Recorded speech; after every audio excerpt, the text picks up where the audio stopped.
السلام علیکم dear students, welcome back to my YouTube channel. Dear students, کیا آپ کے ساتھ بھی یہ ہوتا ہے کہ آپ پوری محنت سے کوٹس یاد کرتے ہو لیکن ایگزام ہال میں سب مکس ہو جاتا ہے یا بھول جاتے ہو؟ اگر ہاں تو ٹینشن لینے کی ضرورت نہیں ہے۔ آج میں آپ کو کچھ ایسے سمپل اور پریکٹیکل طریقے بتاؤں گی جس سے آپ کوئی بھی کوٹ ایزیلی یاد کر سکتے ہو اور سب سے امپورٹنٹ اسے ایگزام میں کانفیڈنٹلی یوز کر سکتے ہو۔ لیکن لیکچر شروع کرنے سے پہلے پلیز چینل کو سبسکرائب کر کے ویڈیو کے اینڈ تک ضرور دیکھیں تاکہ ہمیں بھی موٹیویشن ملے۔ ڈیئر اسٹوڈنٹس، امپورٹنٹ سوال یہ ہے کہ کوٹس یاد کرنا کیوں ضروری ہے؟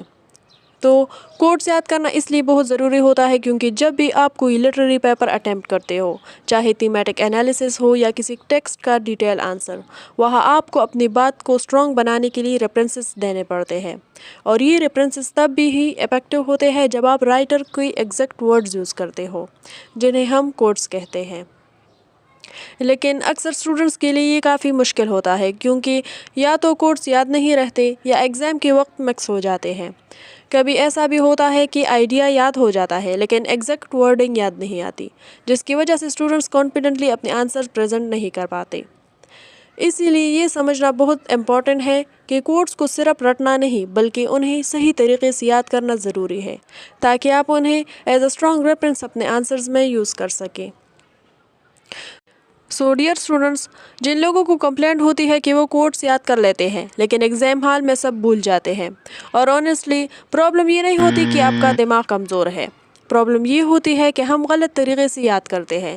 ہم صرف رٹا لگاتے ہیں بنا سمجھے، اور جب چیز سمجھ میں نہ آئے تو وہ نیچرلی زیادہ دیر تک یاد نہیں رہ سکتی۔ ڈیئر اسٹوڈنٹس، سب سے پہلی چیز جو آپ نے کرنی ہے وہ یہ ہے کہ کوٹس کو سمجھو، مطلب سیریسلی سمجھو۔ یہ دیکھو کہ رائٹر کیا کہنا چاہتا ہے، کس سچویشن میں یہ لائن بولی گئی ہے، اور اس کا کنیکشن سٹوری یا تھیم سے کیا ہے۔ جیسے اگر آپ "their eyes were watching God" کا کوٹ یاد کر رہے ہو تو پہلے یہ سمجھو کہ وہ ڈریمز اور ایکسپیکٹیشنز کے بارے میں بات کر رہا ہے۔ جب میننگ کلیئر ہو جاتا ہے تو کوٹ آٹومیٹیکلی دماغ میں بیٹھنا شروع ہو جاتے ہیں۔ ڈیئر اسٹوڈنٹس، دوسرے امپورٹنٹ ٹرک یہ ہے کہ کوٹس کو چھوٹے پارٹس میں توڑ دو۔ بہت سے اسٹوڈنٹس ایک ہی بار میں پورا کوٹ یاد کرنے کی کوشش کرتے ہیں جو مشکل ہو جاتا ہے۔ آپ اسے 2 یا 3 پارٹس میں ڈیوائڈ کرو، پھر ایک ایک پارٹ کو یاد کرو۔ جب پارٹ اسٹرانگ ہو جاتے ہیں تو پورا کوٹ خود کنیکٹ ہو جاتا ہے۔ یہ میتھڈ سمپل ہے لیکن بہت افیکٹو ہے، آزما کر دیکھ لو۔ اور اب تیسری ٹرک تھوڑی سی انٹرسٹنگ ہے جو ہے ویژولائزیشن، مطلب جو آپ پڑھ رہے ہو اس کا امیجن کرو۔ اگر کوٹ میں شپ کا ذکر ہے تو اپنے مائنڈ میں سمندر اور شپ کا سین بناؤ۔ اگر ڈریم کی بات ہو رہی ہے تو اپنے لائف کے گولز امیجن کرو۔ جب آپ کسی چیز کو دیکھتے ہو ایون امیجنیشن میں تو وہ زیادہ اسٹرانگلی یاد رہ جاتا ہے۔ ویژولائزیشن بہت ہی افیکٹو ٹیکنیک ہے کوٹس یاد کرنے کے لیے۔ اور اس کے بعد آتا ہے ایسوسیشن۔ اسٹوڈنٹس، ہر کوٹ کو کسی نہ کسی چیز کے ساتھ لنک کرو، جیسے کریکٹر، تھیم یا سچویشن۔ جیسے کوئی کوٹ ہے ڈریمز کے بارے میں تو اسے اس کریکٹر کے ساتھ جوڑ دو جو اپنے ڈریمز فالو کر رہا ہے۔ اس سے جب بھی آپ کو کریکٹر یاد آئے گا کوٹ بھی آٹومیٹیکلی یاد آ جائے گا۔ ڈیئر اسٹوڈنٹس، سب سے امپورٹنٹ چیز ہے پریکٹس۔ صرف پڑھ لینا کافی نہیں ہوتا، آپ خود کو ٹیسٹ کرو، بک بند کرو اور لکھنے کی کوشش کرو۔ 2-3 دن تک ریپیٹ کرنے کی کوشش کرو۔ اس سے کوٹ شارٹ ٹرم سے لانگ ٹرم میموری میں چلے جاتے ہیں۔ ڈیئر اسٹوڈنٹس، ایک چھوٹی سی بونس ٹپ ہی یاد رکھو۔ اگر ایگزام میں ایگزیکٹ کوٹ یاد نہ آئے تو گھبرانا نہیں، آپ اس کا آئیڈیا اپنے ورڈز میں لکھ دو۔ ایگزامینر یہ دیکھتا ہے کہ آپ کو کنسیپٹ سمجھ آیا ہے یا نہیں، صرف ورڈنگ نہیں۔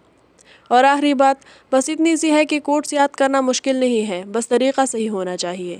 جب آپ سمجھ کے، ویژولائز کر کے اور تھوڑے پریکٹس کے ساتھ یاد کرتے ہو تو چیزیں نیچرلی دماغ میں رہ جاتے ہیں بنا کسی اسٹریس کے۔ اسٹوڈنٹس، امید ہے آپ کو یہ لیکچر پسند آیا ہوگا اور اس سے آپ کو کوٹس یاد کرنے کا طریقہ سمجھ آ گیا ہوگا۔ اگر آپ ان ٹیکنیکس کو پریکٹس کرتے ہیں تو انشاءاللہ آپ کبھی بھی امپورٹنٹ کوٹس نہیں بولیں گے۔ اگر ویڈیو ہیلپ فل لگی ہو تو اسے لائک ضرور کریں، اپنے دوستوں کے ساتھ شیئر کریں اور چینل کو سبسکرائب کرنا بالکل مت بھولیے۔ ملتے ہیں نیکسٹ لیکچر میں ایک اور یوزفل ٹاپک کے ساتھ۔ Thanks for watching. اللہ حافظ۔